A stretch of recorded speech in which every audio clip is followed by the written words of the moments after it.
Oi, pessoal, tudo bem? Boa noite, eu sou a Fá. Hoje eu venho gravar mais um vídeo desse livro aqui. Vocês vão ver com esparadrapo aqui.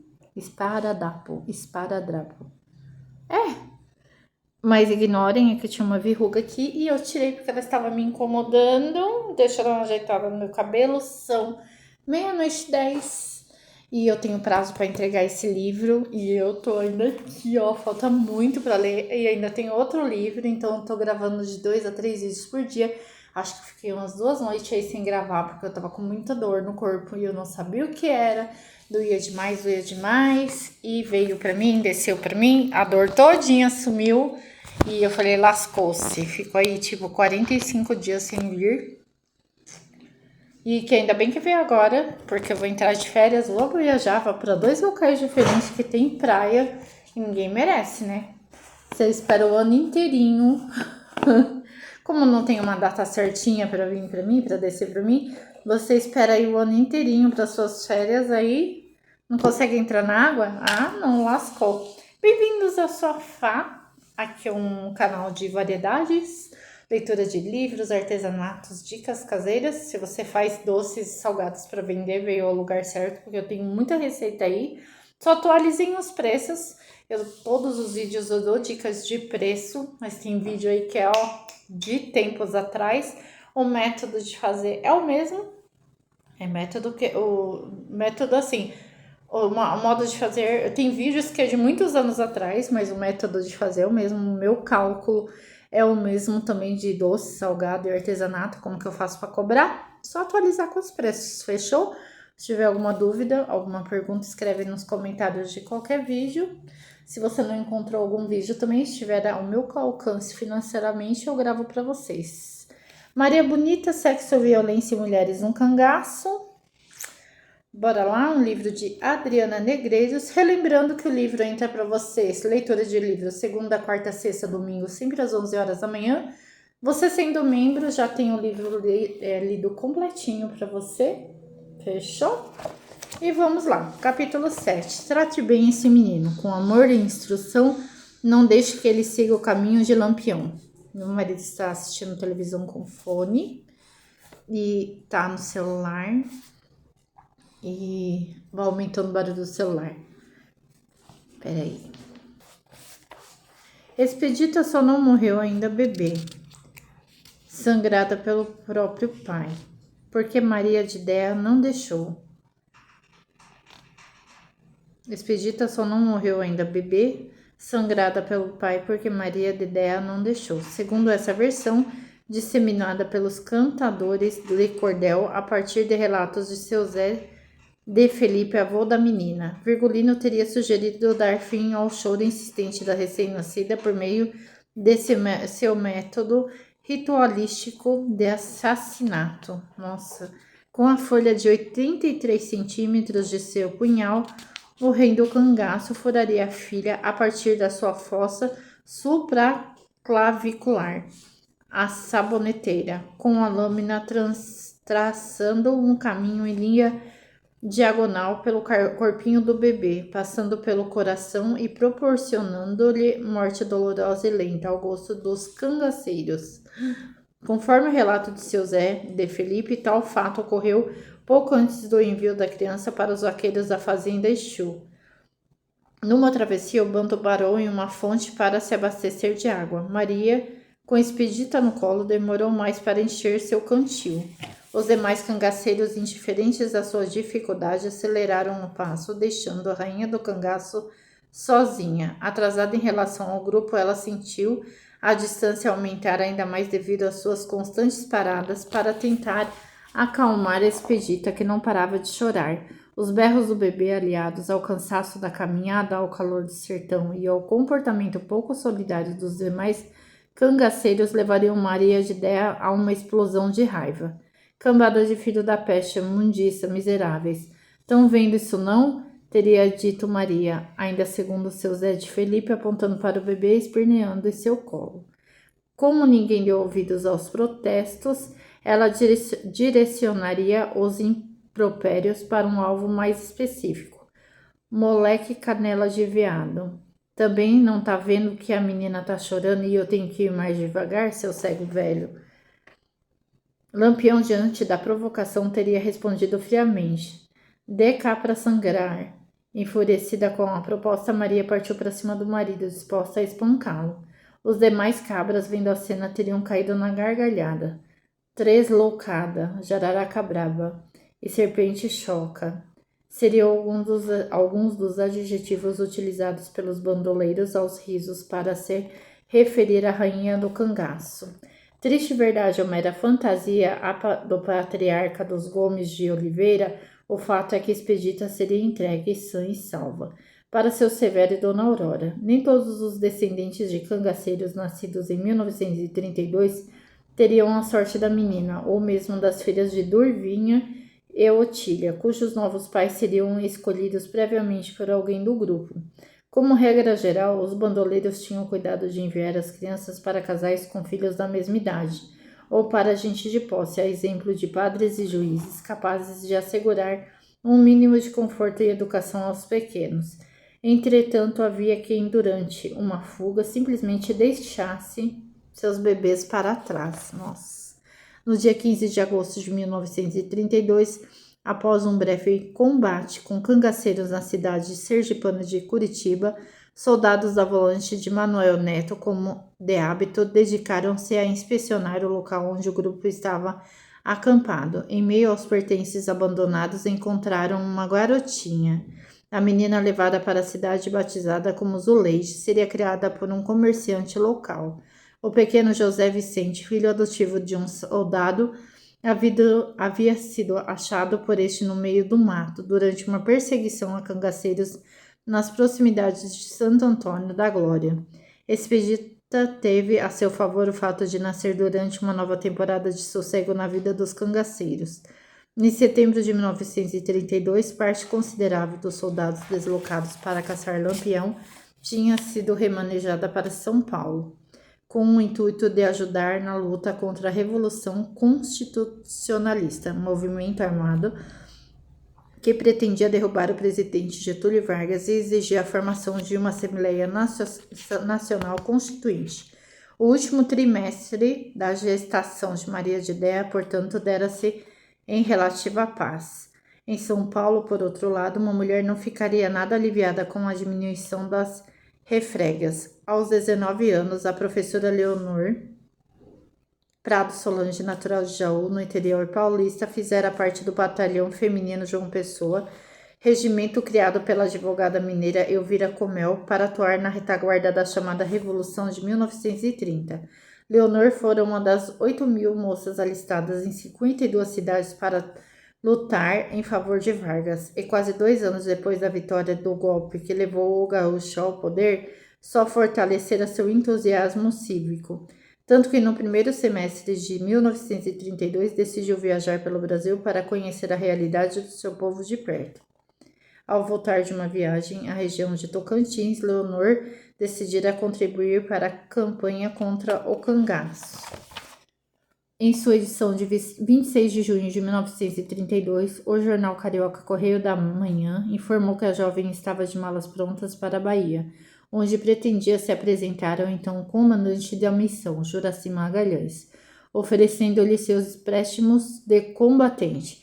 Leonor já dera provas de valentia e resistência física durante o movimento de 1930. Na ocasião, durante um confronto em Belo Horizonte, levou um tiro na perna e logo depois, ao tentar saltar um barranco, caiu e fraturou o membro já baleado. Durante 3 longos dias, Leonor teria permanecido na trincheira, apesar dos ferimentos, concordando em ser transferida para tratamento no Rio de Janeiro, depois de ser graduada como segunda tenente do Exército, em reconhecimento ao seu espírito bravio. No começo de julho de 1932, logo após a notícia de sua viagem imitente à Bahia, entretanto, Leonor se envolveu em uma briga de rua. A esquisita viajante, como definiria o Correio da Manhã, andava tranquilamente pelo Recife quando o motorista achou uma boa ideia lhe dirigir gracejos. Talvez o Dom João do volante agisse de outra maneira caso soubesse que aquela mulher não tinha medo nem de Lampião. Ao ouvir a picardia, a segunda tenente o agarrou pelo pescoço e aplicou-lhe uma saraivada de socos.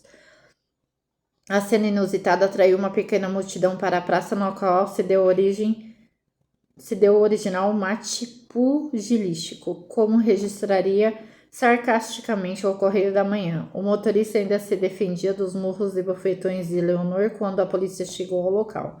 O homem aceitou de bom grado ser levado à delegacia.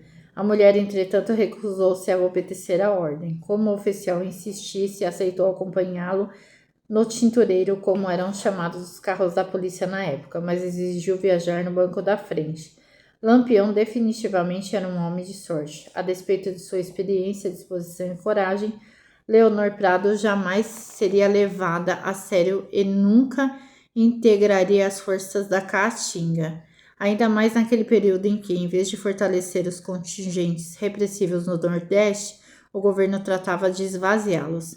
Todavia, embora contasse com a conjuntura política a seu favor, o bando precisaria lidar naquele 1932 com um dos mais terríveis e incansáveis males que se pode abater sobre um sertanejo, a seca.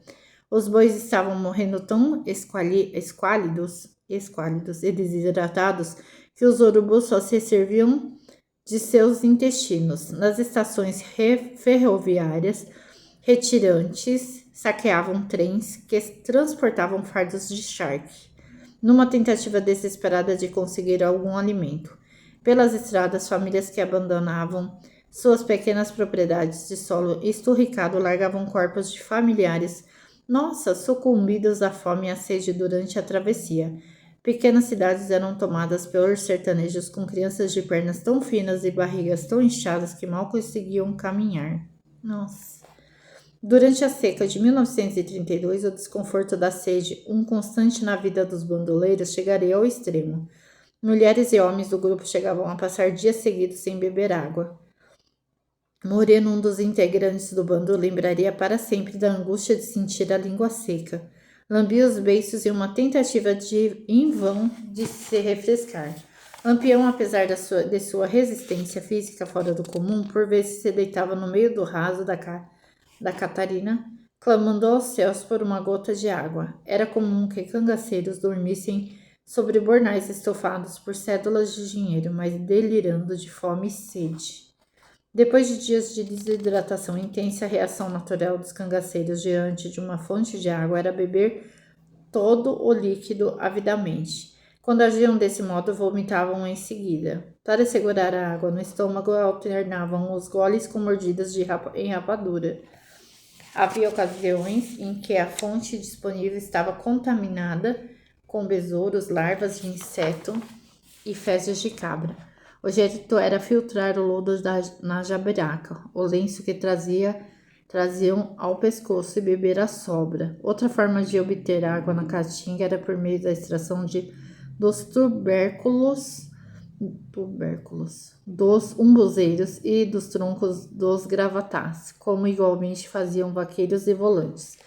A seca de 1932 se tornaria ainda mais dramática para boa parte dos moradores do sertão por culpa de um mirabolante e desastrado plano de combate a Lampião, orquestrado pelo capitão João Miguel, ex-chefe do serviço de rádio da Bahia. Então, no comando da campanha contra o banditismo, Miguel teve a ideia de evacuar a Caatinga de maneira a afastar cangaceiros de seus coiteiros. O interventor baiano Juraci Magalhães lamentou não ter tido tal lampejo quando estava na chefia da caça a Lampião. Eufórico, determinou a execução imediata do plano. As autoridades sergipanas, por sua vez, negaram-se a colaborar com a empreitada. O resultado foi que cidades baianas, além dos flagelados da seca, passaram a receber os sertanejos tangidos pelo plano de João Miguel. Cerca de 12.000 moradores da zona rural foram obrigados a deixar as suas casas, vendo-se impossibilitados de cuidar das plantações e criações, acumulando prejuízos. Nos centros urbanos, sem ter como se sustentar, centenas de mulheres, homens e crianças do campo começaram a morar embaixo de árvores ou nos adros das igrejas. Como eu me perdi, cerca de 12.000 moradores da zona rural foram obrigados a deixar suas casas, vendo-se impossibilitados de cuidar das plantações e criações, acumulando prejuízos. Nos centros urbanos, sem ter como se sustentar, centenas de mulheres, homens e crianças do campo começaram a morar embaixo de árvores ou nos ardros das igrejas, vivendo de pequenas esmolas. A medida mal foi sentida pelos cangaceiros, afinal eles passavam temporadas cada vez maiores em Sergipe, onde Lampião desfrutava de sua melhor rede de coiteiros, que incluía 2 famílias ricas do estado, os Brito e os Carvalho.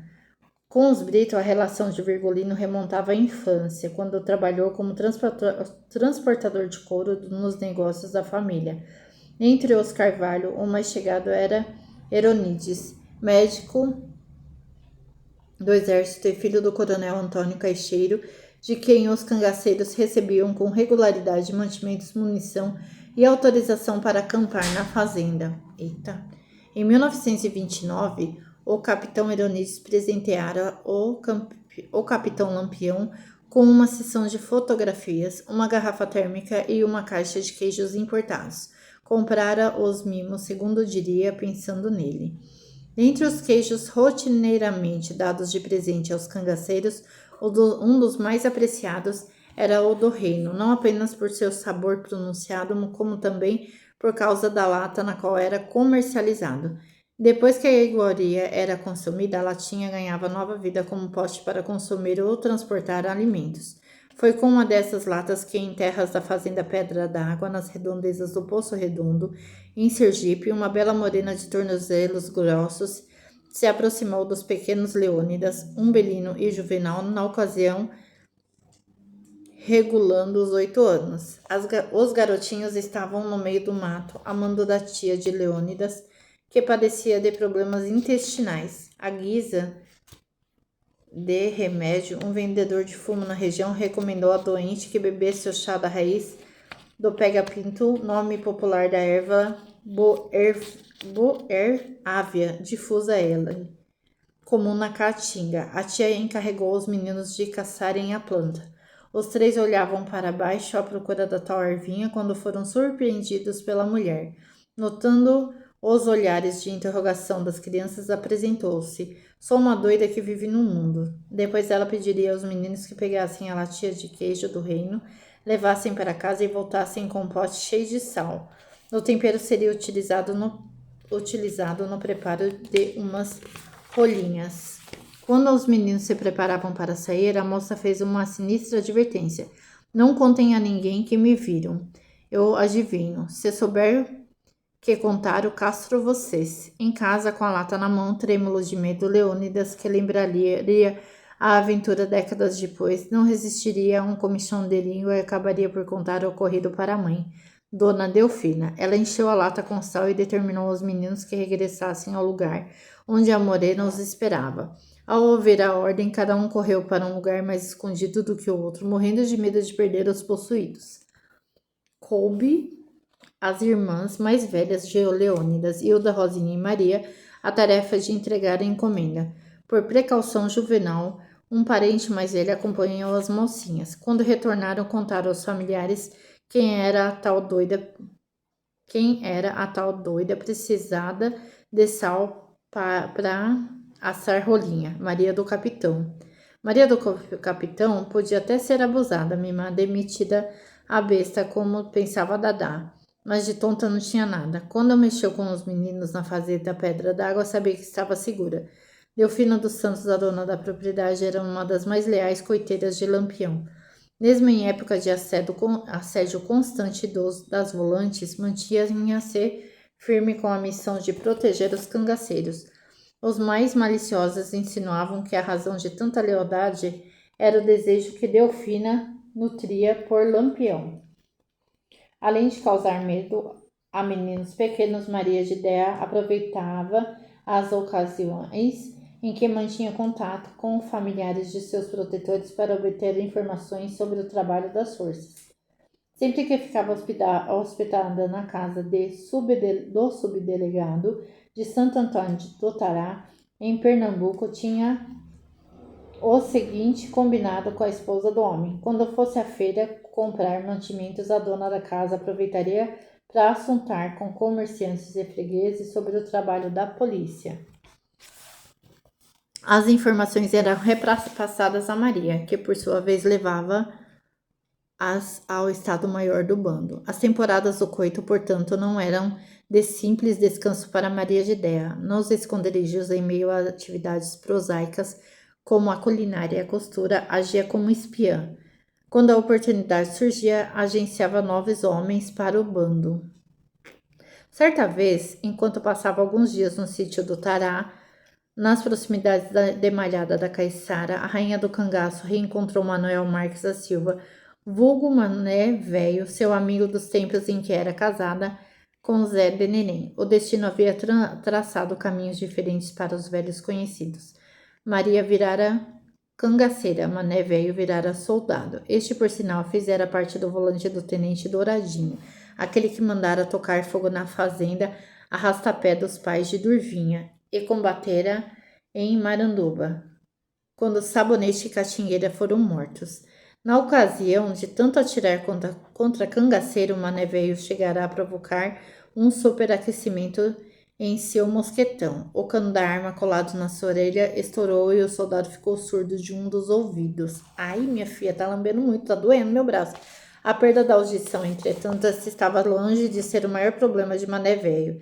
Naquela ocasião do encontro com Maria, ele era tão fugitivo quanto ela. Havia acabado de assassinar a ex-esposa, Cidália, com quem tinha um filho pequeno. Mané Velho se separara dela para viver com outra mulher, Pureza. Mesmo assim, não suportava a ideia de que a mãe de seu herdeiro olhasse para outro homem. Ai, que safado! Ana mata a mulher. Quando suspeitou que ela pudesse estar envolvida com o rapaz, foi ao seu encontro e atirou no rosto da ex-companheira. Logo depois descobriria que se enganara, o que deixara os moradores da região revoltados. Cidália era inocente, desde que fora trocada, nunca mais tivera cabeça para homem nenhum. Com medo de ser preso, Mané Velho adentrou na Caatinga, esperando a comoção popular em torno do crime arrefecer. No encontro com Maria de Déa, contou-lhe o drama. Compadecida, a companheira de Lampião o convidou para a integrar as hostes cangaceiras. Cabra valente como aquele não faria mal no bando. Muito pelo contrário, o assassino ouviu a proposta com atenção e partiu do sítio do Tará com a promessa de pensar no caso. Mané Velho nunca se tornaria cangaceiro. Ele e Maria de Déa, contudo, voltariam a se encontrar dali a alguns anos em situação bem menos amigável do que aquela do sítio do Tará. Coiteiros cooperavam com os cangaceiros não apenas por lealdade, como também por pavor de uma morte certa e sofrida. Traições de ex-protetores eram punidas pelo bando de forma exemplar. Quando a dona Delfina providenciou a lata de sal para as rolinhas de Maria, Dedéa, fazia menos de um ano que o assassinato de um ex-protetor do bandoleiro assombrava os sertões. Na fazenda Bom Conselho, na Bahia, cangaceiros amarraram a um poste um fazendeiro que os denunciara à polícia. Exigiram que a esposa e seis filhos do cidadão permanecessem no terreiro onde ele seria executado, bem atentos para ver tudo. Com uma faca, Virgulino arrancou os olhos do senhor. Na sequência, tomou distância, mirou os dois buracos no rosto do homem e terminou de matá-lo com tiros de pistola. Pouco antes de chegar à fazenda de São Paulo, nas proximidades da cidade baiana de Uauá, querendo saber quem fora o corajoso que dera informações das suas volantes. Como ninguém assumiu a traição, o capitão disse que o jeito seria tocar fogo nas casas e matar todo mundo. Para salvar os parentes, um homem que se apresentou como delator foi esfaqueado até a morte. O caso mais exemplar de punição de cangaceiro a delator e que assombraria gerações dos sertanejos envolveu um humilde roceiro da localidade de Almecega, nas proximidades de Jeremoabo. Manuel Francisco de Brito, conhecido como Manuel Salinas, cometeu a insensatez de informar aos soldados onde se encontrava Lampião. Na sequência, temeroso da vingança dos cangaceiros, deixou a pequena plantação e a criação para trás e se escondeu na cidade. Conforme previa Salinas Lampião, logo ficou sabendo da caguetagem informado por alguém da própria polícia. Certo dia, o velho resolveu correr o risco de voltar à fazenda para não perder a colheita da mandioca. Tinha planos de trabalhar rapidamente de modo a voltar antes de que sua presença fosse notada por cangaceiros. A estratégia, porém, não deu certo. Manuel Salinas trabalhava na roça quando viu a sua propriedade ser cercada por um grupo de bandoleiros. Tão logo desceu do cavalo, Lampião lembrou ao velho os motivos pelos quais ele seria punido. Convocou os filhos do homem e deu início ao castigo. João José e Antônio foram executados com tiros na cabeça. Tributino, o caçula, foi orientado a subir ao telhado com um pau na mão e quebrar todas as telhas da casa. Enquanto isso, o rei do cangaço trabalhava em Manuel Salinas. Cortou-lhe as orelhas, arrancou-lhe um olho, extraiu-lhe os testículos e extirpou-lhe os lábios, deixando os dentes à mostra. Depois pediu aos cabras que o acompanhavam para destruir a dentadura do homem a coronhadas. O pequeno Tributino aproveitou que todos os bandoleiros estavam concentrados na tortura para fugir pelo telhado. Com sangue espalhado por todo o corpo, a figura sinistra de Salinas, sem lábios, sem dentes, sem orelhas e com um olho vazado, foi colocada no lombo de um cavalo e levada até uma propriedade vizinha, onde morava Ulisses, seu filho de 23 anos. Misericórdia. Recém-casado e pai de uma menina de 2 meses, o rapaz foi executado com 2 tiros diante da esposa, que foi obrigada ainda a presenciar a morte do sogro, cujo sofrimento foi finalmente encerrado com um golpe de punhal desferido pelo cabra quixabeira. Segundo se espalharia pelo sertão, o cangaceiro teria ainda aberto o peito do homem, arrancando o coração e arremessado o órgão no meio do mato. Maria Rosa do Espírito Santo Brito, esposa de Salinas, bem como uma mulher de Ulisses, tiveram suas vidas poupadas para contar a história. Segundo lhes teria dito Virgulino. Além de Tributino, também escapariam suas 2 irmãs, igualmente preservadas para servir de testemunhas. No que, ao cooperar finalmente com os bandoleiros, os coiteiros estivessem a salvo da violência. Junto com as histórias de assassinatos cometidos pelos cangaceiros, havia relatos de sertanejos enterrados vivos e criancinhas lançados ao fogo para punir os pais. Em abril de 1932, o fazendeiro João Andrade de Sergipe resumiu em carta a um amigo o terror que sentia diante da presença dos homens da lei. Pode acreditar que hoje no sertão já se tem mais alegria quando o Lampião chega à porta do que a simples notícia que as forças se aproximam? Ao que tudo indica, o parto de Expedita não foi o primeiro de Maria de Déa. Em novembro de 1930, a rainha do cangaço pode ter sido mãe pela primeira vez. O garotinho teria nascido na fazenda do coiteiro Venceslau Santos Olau, localizada no povoado de Campos Novos, perto de Santo Antônio da Glória. Nem a presença de Dona Aninha, experiente parteira da região, evitou uma tragédia devido às dificuldades durante o parto. O bebê nasceu morto. Segundo outra versão, que ocorreria em Santo Antônio da Glória durante décadas, o bebê nascera vivinho da Silva e esbanjando saúde. Na mesma época, Dona Déa, mãe de Maria, também tivera um bebê. O garotinho teria sido enviado para os sogros de Lampião. E o casal, assim como faria os vaqueiros Severo e Aurora, diriam para os curiosos que os 2 meninos eram gêmeos. E para corroborar o disfarce, os cangaceiros reis espalhariam a história do bebê natimorto. Arlindo e Ananias foram de fato criados como gêmeos.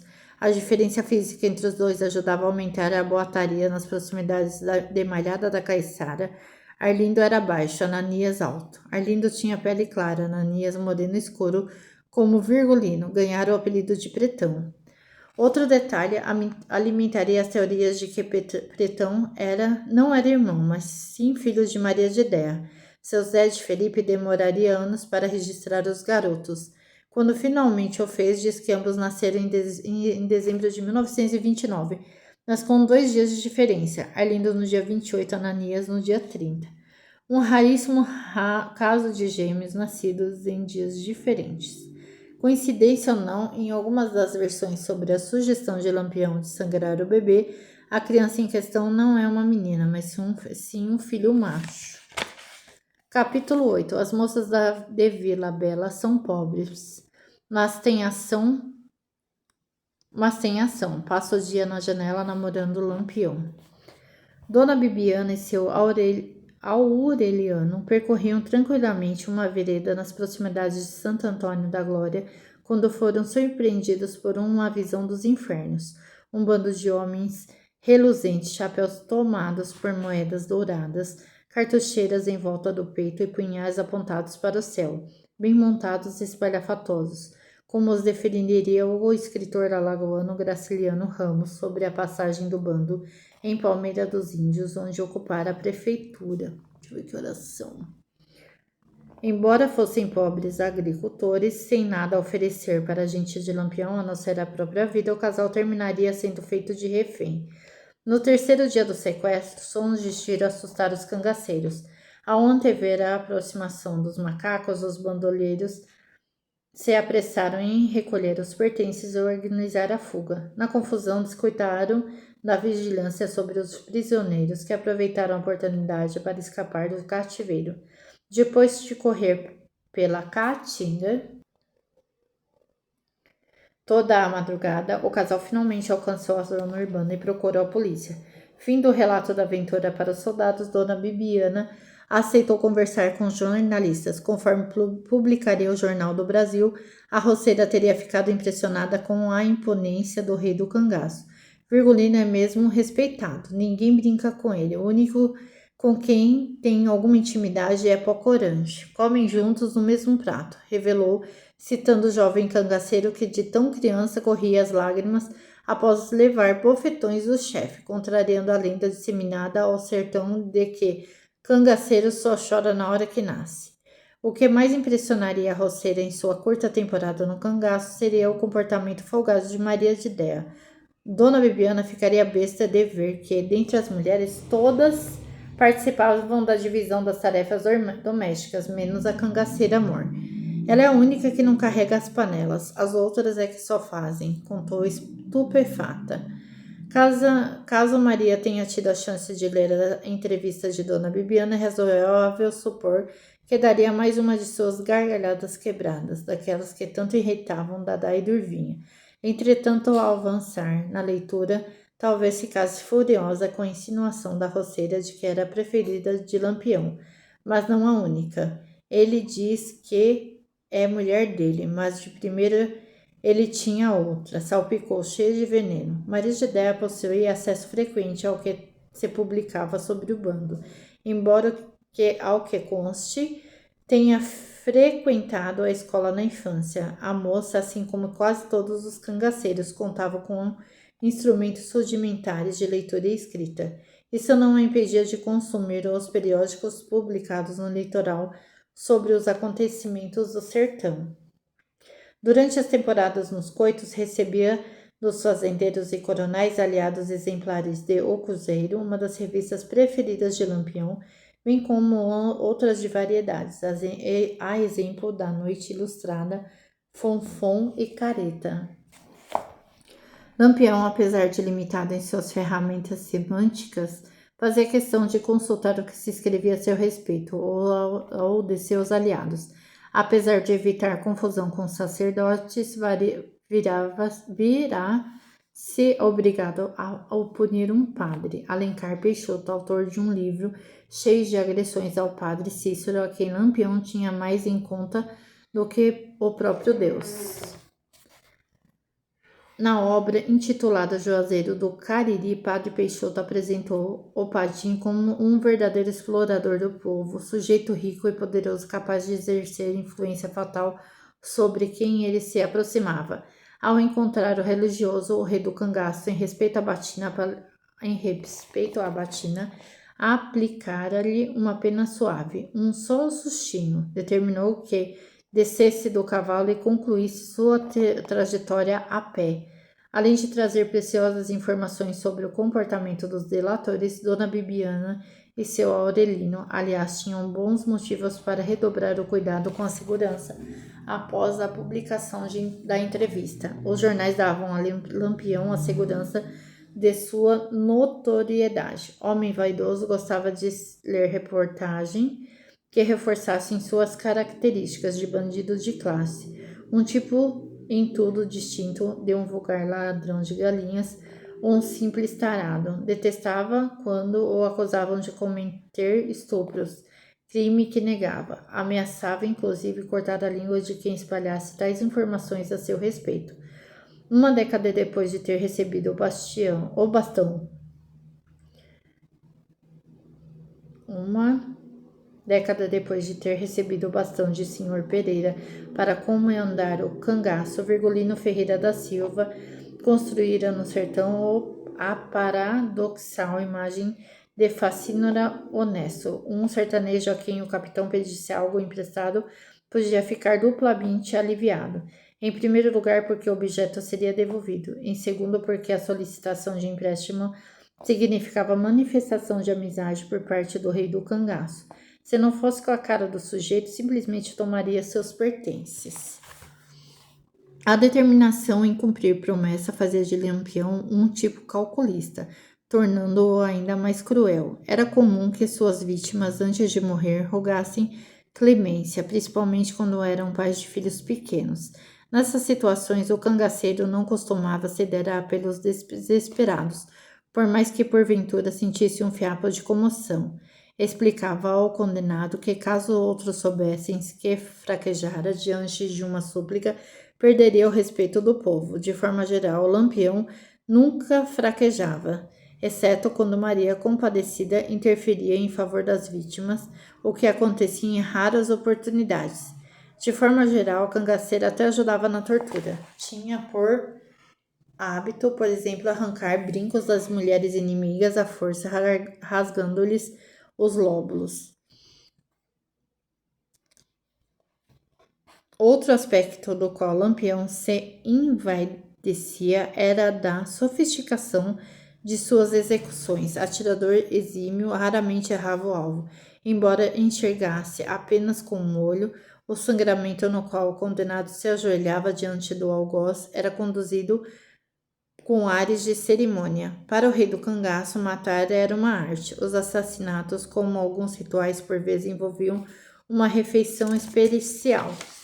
Viraria célebre a história segundo a qual teria comido um carneiro levemente assado com sangue escorrendo sobre a cova de um delator que acabara de matar e que tivera ele próprio de providenciar o buraco no qual seria sepultado, depois de ter a cabeça estraçalhada por tiros certeiros na boca e no ouvido. A famosa violência dos cangaceiros não dissimulava algumas sertanejas a querer entrar para o grupo, reduzidas a uma vida em que sóis se punham e nasciam, sem que nada de extraordinário movimentasse suas existências. Muitas moças sonhavam com a rotina de ouro, dança e aventuras que permeava o imaginário popular sobre o cangaço. Dada ainda saudosa de suas bonecas e da família, desencorajava as meninas que lhe manifestavam o desejo de tomar parte do bando. Isso é uma vida miserável, dizia. Você não queira saber o que é dormir no molhado, andar no espinho, subir saltada, correndo, tomando tiro. Quando uma jovem decidia se amancebar a cangaceiro, não havia conselho que a fizesse demover da ideia. Aos 15 anos, Adília, morena de covinhas das bochechas e cacho nas pontas dos cabelos, sentia-se oprimida em casa. O pai, rígido, não deixava que pintasse os olhos, os lábios e as unhas. Na infância, por recomendação de um tio que alertara a mãe sobre os riscos de ter uma filha sabida, quando aprendesse a escrever, dizia ele, só faria em cartas para os rapazes. Foi impedida de frequentar a escola. Dançar também era proibido, assim como namorar. Seu romance com o canário Cabra de Lampião dava-se às escondidas. A Adília não pestangenou ao ser convidada pelo amado para integrar o grupo. Se você for para o inferno, eu também vou, respondeu, e iria de fato viver no fogo eterno. A visão idealizada de Adília não contemplava as longas caminhadas sertão adentro, tampouco a sede e a fome do cangaço extenuantes. Para despistar os volantes, os bandoleiros percorriam as trilhas com o cuidado de não deixar rastros, o que tornava a travessia ainda mais penosa. Andavam de costas ou calçavam as alpercatas ao contrário, para dar a impressão que iam quando viam. Evitavam terras molhadas, preferindo as pedras, e se esforçavam para não provocar a queda de folhas verdes, que só se desprendem das árvores se alguém as arranca. Na oportunidade de abaterem um animal e improvisarem um almoço, precisavam antes que a comida assentasse no estômago, enterrar vísceras, ossos e pele de modo a não atrair urubus, cujo sobrevoo denunciaria o esconderijo para a polícia. Raramente preparavam iguarias assadas para o jantar. Uma fogueira em meio ao breu, em noite que não fosse de São João, também entregaria a localização do grupo. Ai, que inferno viver assim. Certa vez, irritada com tantas regras, Abdília deixou a trilha e tomou outra direção, caminhando com firmeza, espalhando os seus rastros por onde passava. Canário e outros cabras correram atrás da moça, decididos a contê-la. Adília deveria estar disposta a morrer para se livrar daquele calvário, porque contrariar o companheiro não era atitude das mais seguras. Enciumado, o cabra chegara a pressionar os dedos no pescoço da namorada, determinando a estrangulá-la. Adília já estava roxa com a liga de fora quando, delicado, outro cangaceiro convenceu o canário a soltar a moça. Enquanto isso, Chechel, também integrante da falange, fizera ouvidos malcos aos apelos da jovem. Um dos muitos alertas que Dadá faria às futuras colegas seria sobre os transtornos que tal decisão acarretaria às suas famílias. Adília seria a prova da sabedoria da companheira de Corisco. Em dada ocasião, acompanhou os cabras até a casa de José Joaquim, um primo a quem queria muito bem. Os cangaceiros deixaram que os dois conversassem à vontade, inocentes quanto aos seus planos sinistros. Familiares, aliás, estavam entre os poucos homens com quem Adília podia prosear. Caso se aproximasse de qualquer outro varão, alertava Carnário, terminaria morta. Joaquim acabara de contar à prima que estava prestes a se casar quando foi dominado, amarrado e fuzilado, sem que Adília ao menos soubesse o motivo da execução. Parte da família da cangaceira, certa de que ela tivera participação na emboscada, nunca mais lhe dirigiria a palavra. Com o passar do tempo, arrependida daquele caminho sem volta, a jovem cangaceira foi se tornando cada vez mais violenta. Em seus primeiros dias do bando, podia desmaiar ao presenciar um infeliz sendo descarnado. Aos poucos, foi se tornando capaz de dar fim a uma vida. Na ocasião em que ouviu de um cabra a insinuação de que era namoradeira, manobrou um fuzil Mauser e mirou na cabeça do linguarudo. Outro rapaz, vendo a cena, conseguiu desarmá-la a tempo de evitar a tragédia. Nem os muitos gramas de ouro que portava nos dedos, pescoço e orelha, tampouco o charme de uma rotina guerreira compensavam o martírio. Da única vez em que ficou grávida daquele homem que passara a odiar, fez todas as simpatias possíveis para expelir o feto. Dentre os chás que tomou, na esperança de abortar, estavam as 2 folhas de anis, Juazeiro, Marcela e Pereira. Os esforços foram em vão. Adília deu à luz a um menino que seria criado por uma família da região. Sufocada, a jovem sonhava noite e dia com a morte de Canário. Não que a passagem do companheiro para a namorada do capiroto, onde ela julgava ser seu lugar, fosse garantia de mitigação de sofrimento. Mitigação. Ao contrário, a situação podia se tornar ainda mais dramática. Como regra, depois da morte de seus maridos, as mulheres ficavam à disposição dos outros cabras como um patrimônio sem herdeiro certo. Um cangaceiro solteiro poderia, se quisesse, pegar a moça para ele. Se houvesse mais de um interessado, que resolvessem a disputa entre si amigavelmente. Caso não despertasse o interesse de ninguém, o mais recomendável era que fosse morta, pois, caso voltasse para casa, poderia entregar os segredos do grupo para a polícia. Nossa! A presença de mulheres solteiras em Era rigorosamente proibida no bando. Só ficava ali quem tinha dono. Embora fosse raros, havia casos em que uma mulher podia ser transferida de um homem para outro sem que o antigo proprietário precisasse estar morto para isso. A baiana Lili fazia parte do seleto grupo de jovens que gostavam de seus companheiros. Começara a namorar lavanderia em 1929 e depois do ingresso de Maria de Déa passou a acompanhá-la no bando. Como ocorreria com a Dília, perceberia em pouco tempo que a vida do cangaço não seria exatamente um passeio. Além do namorado, Lili contava com a rotina errante, com a companhia dos irmãos Ferrugem e Baliza, este tido como o mais frouxo entre os cabras, aperreado com as constantes manifestações de medo por parte do rapaz. Lampião costumava dizer em tom de surpresa, ofensa, que ele deveria ter nascido fêmea. No final de 1932, durante um combate, Baliza resolveu se entregar às volantes. Desde março, por ordens do chefe da polícia da Bahia, João Facó, cartazes espalhados pelas cidades do interior garantiam a vida dos cangaceiros que resolvessem depor as armas. O tenente Ladislau Reis de Souza, ironicamente conhecido como Santinho, talvez não tivesse lido os cartazes de João Facó.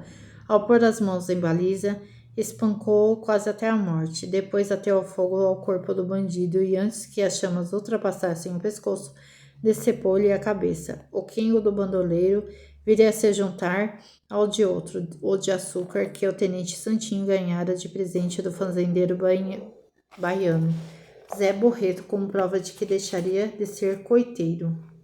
Lili ainda enfrentava o luto pela morte do irmão, quando deparou com a nova tragédia. Lavanderia seria abatido em combate contra os holandes dos sargentos Antônio Inácio de Souza e João Fernandes na Serra da Canabrava, em Uauá, na Bahia. Prestigiado dentro do grupo pela pontaria, o cangaceiro daria mostras da sua excelência no ofício. Segundo antes de cair morto, fuzilaria o cachorro de Antônio Inácio, cuja fama de braveza superava a do dono.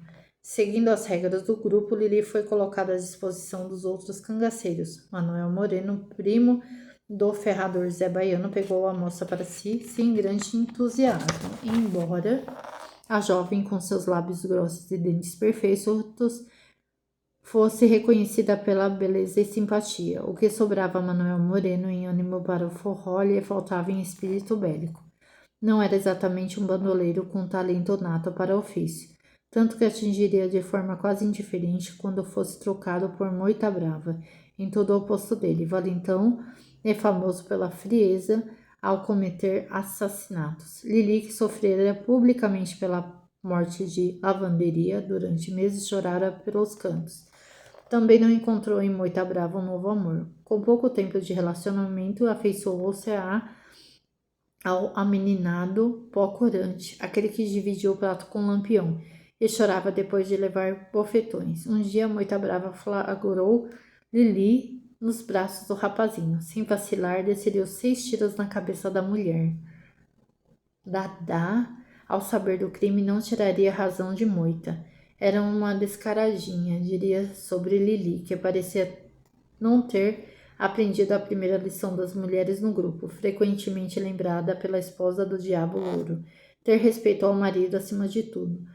Moita Brava não ficara viúvo por muito tempo. Logo se amigaria com Sebastiana, moça tida como feia por não corresponder ao padrão de beleza sertanejo. Magra e alta, tinha cabelo castanho e olhos muito vivos.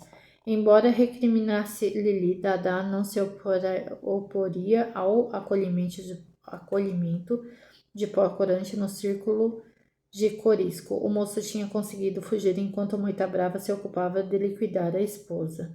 Aos 18 anos, a jovem raptada, estuprada aos 12, se tornaria cada vez mais poderosa dentro do subgrupo do marido. Na ausência deste, que abusava cada vez mais da cachaça, ela é quem dava as coordenadas para os cabras. Em dezembro do ano anterior de 1932, chegara a comandar uma fuga. O fato ocorrera nas proximidades da cidade baiana de Campo Formoso, onde a turma fora atacada pela força volante do sargento Antônio Inácio de Souza após invadir uma fazenda. Isfak era uma criança de 8 anos. A liderança de Dadá era aceita pelos cangaceiros com reservas. A impetuosidade e a coragem que em Corisco inspiravam os rapazes na esposa eram tomadas como autoritarismo e agressividade. Mesmo o Diabo Louro não reconhecia a ascendência da companheira sobre o grupo ou sua capacidade de tomar a frente dos trabalhos quando ele estava fora de si. No episódio de Campo Formoso, só escapara porque fora carregado nos braços pelos colegas. Em público, sempre que possível, Corisco ressaltava as boas características de Dadá, todas ligadas à submissão. Considerava a mulher mais certa que Maria de Déa. Por mais que evitasse conflito com o Lampião, Corisco tinha suas reservas a algumas atitudes do chefe. Achava que ele se deixava controlar por Maria, cujas arengas criavam dificuldades no relacionamento entre os asseclas. Certa vez, durante um almoço, Maria começou com besteira. Como narraria Dadá, deu comida para os homens de Lampião e deixou os de Corisco só olhando, mortos de fome. Desinteressado pelo que se passava, Virgulino convocaria os meninos a levantarem pouso. Não vou viajar com os meus rapazes sem almoçar, teria dito Corisco. Mas estamos correndo perigo, compadre, respondera o capitão. Ainda conforme o relato de Dadá, o Diabo Louro respondera que, esfomeados, os cabras também estavam em condições de risco. Se minha gente não comeu, não podemos pegar a alpercata. Decidira, irritado, o rei do cangaço reclamara o fato de Corisco não tê-lo alertado da situação. Não, senhor. Quem está na frente são o senhor e sua esposa, não sou eu. Onde cabe a galinha, não cabem os pintos, dissera enigmático. A palestra entre os dois homens mais poderosos do cangaço prosseguira tensa, com Virgulino insistindo para que todos deixassem o coito o quanto antes e Corisco firme em seu propósito, só sair dali depois que todos estivessem de bucho cheio. Antes de se despedir do chefe, que acabaria por partir na frente, o Diabo Louro o aconselhara a refletir sobre a autoridade da companheira. Homem governado por mulher não dá certo. Minha mulher fala, mas fala pouco, recomendara. Ao ouvir aquilo, ainda segundo o relato de Dadá, a mulher de Virgulino ficaria humilhada, ou toda tapeada, conforme suas palavras. O posto de rainha do cangaço submetia Maria de Déa a rasteiras como aquela, vindas de todas as partes. Que partissem... Ai, tá caindo. Que susto. Que partissem de Dadá e Corisco, tidos como a princesa e o príncipe do bando. Ela já podia esperar. Terrível mesmo era quando vinham de quem menos imaginava, pais